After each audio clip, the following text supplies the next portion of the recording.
మేడి చెట్టుకు ప్రదక్షిణం, రావి చెట్టుకు పూజ, అలాగే వేప చెట్టును నాటడం, మామిడి పళ్ళను దానం చేయటం, ఈ 4 చేస్తే యజ్ఞం చేసిన దాంతో సమానంగా చెప్తారు. నిజమేనా? నిజమే. మేడి చెట్టు దత్తాత్రేయుడికి ప్రతీక. రావి చెట్టు సాక్షాత్తు శ్రీమన్నారాయణమూర్తికి ప్రతీక. వేప చెట్టు పార్వతీదేవికి ప్రతీక కాగా మామిడి చెట్టు అనంత పద్మనాభుడికి ప్రతీక. అనంత పద్మనాభ వ్రతంలో వచ్చిన చదువు ఇతరులకు చెప్పకపోతే అడవిలో మామిడి చెట్టుగా జన్మించేటటువంటి వృత్తాంతాన్ని ఈ కథ తెలియజేస్తుంది. అనంతుడిని వెతుకుతూ కౌండిన్యుడు అలా వెళితే చెట్టు కనిపిస్తుంది, అది మామిడి చెట్టు. ఈ 4 ఇంట్లో పెంచుకుంటే సమస్తమైన యజ్ఞాలు చేసిన పుణ్యఫలం మనకు లభిస్తుంది అంటూ ఉపనిషత్తు బోధిస్తుంది.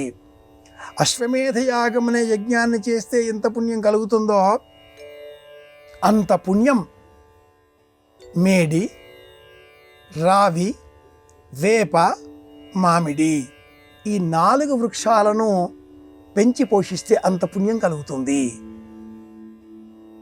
ఈ చెట్లను పెంచండి, పోషించండి అని బోధించడం కోసమే సనాతన ధర్మం ఈ చెట్లతో దైవాలకు అనుబంధాన్ని జతపరచి, దత్తాత్రేయుడి అనుగ్రహం కావాలా, మేడి చెట్టును పూజించండి.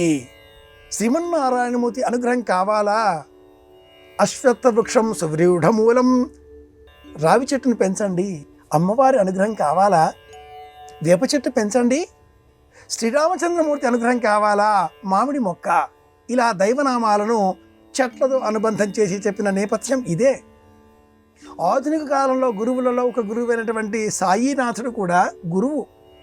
దైవశక్తిగా గురువునిగా మనం స్వీకరించాలి కాబట్టి ఒక గురువుగా భావన చేస్తే సదా నింబ వృక్షస్య మూలాధివాసం చెబుతూ ఉంటారు. వేప చెట్టు కింద సాయినాథుడు గురువు, గురువుగా స్వీకరించాలి. దైవం శ్రీమన్నారాయణమూర్తి, ఇంకా పరమదైవం మహేశ్వరుడు. మహేశ్వరుడు, బిల్వం, మారేడు మొక్క ఈ చెట్లను పూజిస్తే అశ్వమేధ యాగం చేసిన పుణ్య ఫలం, బలం మనకు లభిస్తాయి. ఇది సమాధానం.